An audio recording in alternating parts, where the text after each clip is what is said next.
Alam kong hindi nyo ako kilala, pero tara, samahan nyo ako sa araw na ito. Birthday na nga dito ng aking mahal na asawa, pero hindi pa ito yung araw ng kanyang kaarawan. Feeling ko talaga kapag birthday niya ay birthday ko na rin. Kaya ang ginagawa ko kapag may hindi ako nagawa sa aking kaarawan ay gagawin ko sa birthday niya. Wala siyang magagawa. Gusto man niya yung gagawin ko o hindi.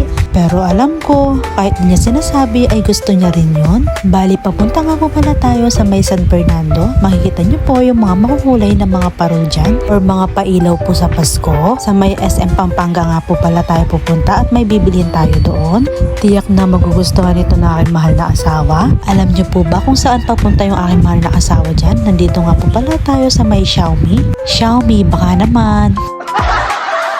Bago nga po pala kami pumunta dito sa may Xiaomi ay meron na pong natitipuhan na cellphone yung aking mahal na asawa.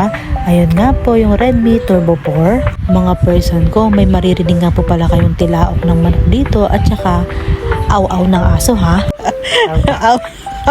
Rugo, natawa naman ako sa sinasabi ko. Di na kasi ako gumamit ng pang voice over ko na microphone. Anyways, mga person ko, balik po tayo dito sa pagbili namin ng cellphone. Wala nga po palang Redmi Turbo 4 dito, kaya yung napili na lang na aking mahal na asawa ay yung Xiaomi 15T at meron nga po siyang previous na backpack. Nabili na nga po pala natin yung cellphone dyan at dinedemo na lang ito. Yung cellphone nga po pala ng Xiaomi 15T ay meron na pong kasamang charger at saka case at meron din po siyang libreng SIM card. Saka yung binanggit ko po kanina na may previous siya na backpack, leather po yan mga person ko at binibenta daw nila ng 2K. At sobrang ganda din naman ng bag mga person ko. Try nga po pala natin dito sa may Xiaomi ay diretso naman po tayo sa pagpapa-tempered glass. Yung binili nga po pala naming cellphone na yan mga person ko ay regalo ko na sa aking mahal na asawa. Malapit na rin po kasi yung birthday niya at ayun po yung birthday gift ko. Alam ko na masayang masaya yan dahil meron po siyang gagamitin na bagong cellphone sa paglalaro niya. Ako rin po ay masaya para sa kanya dahil nung nakaraan ay ako naman po yung binilhan niya. Ano sa'yo? 0.5. Ano yung sa'yo? 0.5. Oh.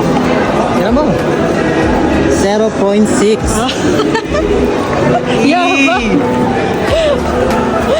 Panis. Happy ka yan? Pre. Ay rugo, kaya bang naningabe ako mga person ko? Dito nga po pala ay nasa may cotton on tayo at nagbibideo lang ako mga person ko. Alam nyo na, nagpapagutom lang po. At dito nga po pala tayo kakain mga person ko sa Pouchin po. Ito nga po pala ay tapat lang po ng supermarket. Ang palagi ko nga po palang ino-order dito ay shark fin. Dahil ayun po talaga yung nakasanayan kong kainin magmula po nung college ako. Nasasarapan din po kasi ako dito. Tsaka kapag cravings ko ito ay kakain talaga ako dito mga person ko. Mila pa nga yung aking mahal na asawa dito sa may Diklo dahil gusto niya daw. Kaya lang hindi naman din kami nakabili. November 26 nga po pala yung araw na ito. At pumunta po kami dito sa may Orani, sa may Mang Inasal po at dito na po kami magdi-dinner. Bali, 4 nga lang po pala kami dito. Mama po ng aking mahal na asawa at saka yung pamangkin niya. Si Papa nga po ayaw pong sumama, nagpapa-take out na lang. Etong lalaking to, happy birthday sa'yo ha. Hindi ako magsasawa na babatiin kita palagi. Palagi rin kitang pasasayahin. Hindi man perfect na perfect yung life natin, pero sa ating dalawa ay perfect na iyon. Thank you so much Lord sa lahat-lahat. Heto nga po pala yung in-order namin sa may Mang Inasal.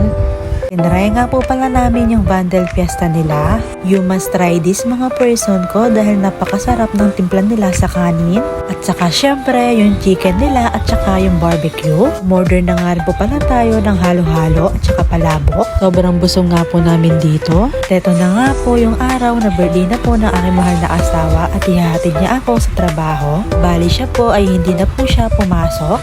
Ganyan na lang po yung ginawa niya at pinaayos niya po yung motor namin. Pinakondisyon niya po dahil aalis po kami sa isang araw. O siya mga person ko, hanggang dito na lang po for today's vlog. See you for my next one.